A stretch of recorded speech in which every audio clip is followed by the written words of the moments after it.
Guys দেখেন আজকে আমি গরুর মাংস রান্না করব 1 কেজি আর 2টা ইলিশ মাছ ভাজবো আর পোলাও রান্না করব। তো আমাদের বাসায় একটা মেহমান আসবে, তো তার জন্য এই আপ্যায়নটা করা হবে।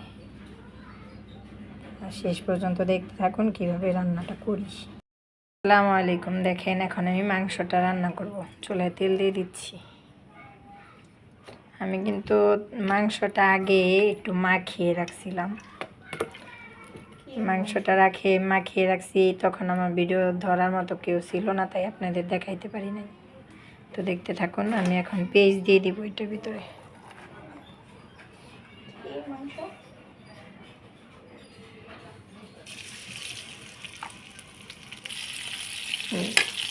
দেখুন পেঁয়াজটা দেওয়া শেষ। এখন আমি নেড়ে চেড়ে নেব। দেখছেন আমার কড়াইটা কত সুন্দর করে মাছছি কালকে। আসলে কি সব জিনিস যত্নে রত্ন মিলে, তো আমার কড়াইটা আমি কালো বানিয়ে ফেলেছিলাম, তো এখন আবার সুন্দর করছি। গাইস আমি গরু মাংসটা আগেই মশলা দিয়ে মাখিয়ে রেখেছিলাম। একটু মরিচের গুঁড়া, মরিচ বাটা আর কি, মরিচ বাটা আর হইলে গিয়া পেঁয়াজ দিছি হালকা একটু। তো আপনারা মনে করেন না যে এটা কালো কিছু, এটার ভিতরে আর কি ওইটা একটু পেঁয়াজই ছিল, ওইটা আমি দিয়ে দিয়েছি। পেঁয়াজ ভেরেস্তা ছিল, ওইটা দিয়ে দিয়েছি। লবণ আর মরিচ বাটা আমি এটা দিয়েছি, দিয়ে মাখায় রাখছি। দেখেন আমার পেস্টটা হয়ে গেছে, তো আমি এখন আদাটা দিয়ে দিব, আদা বাটা।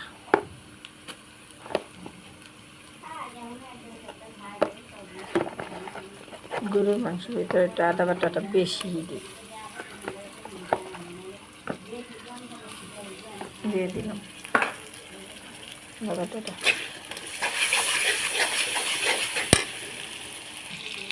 দেখেন আমার আদা বাটাটা দিছি, তো এখন আমি যে মরিচ বেটে রাখছিলাম, ঠিক আছে, মরিচ বাটাটাও দিয়ে দিলাম, তো আদার সাথে দিয়ে দিলাম।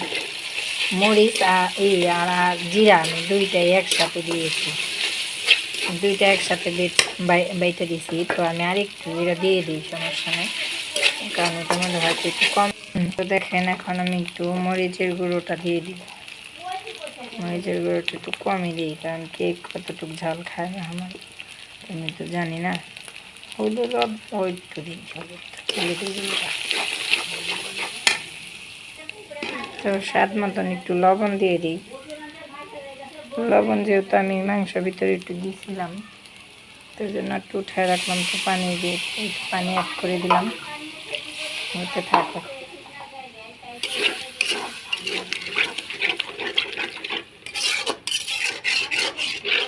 এখন মশলাটা কষাতে থাকবো।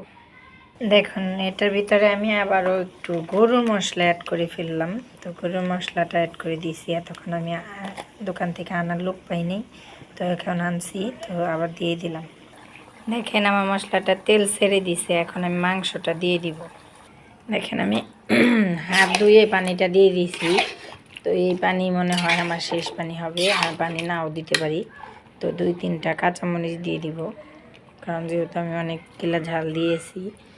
আর এই যে গরম মশলাটা দিয়ে দিলাম, ঠিক আছে। মাংসটা একদম কষানো হয়ে গেছে। তো এখন আমি চিন্তা করতেছি যে মাংসটার ভিতরে কি পানি দিব কি দিব না, আপনারাই বলেন। তো আমার মাংস রান্নাটা শেষ। দেখছেন গরুর মাংস রান্না করছি আজকে আমি।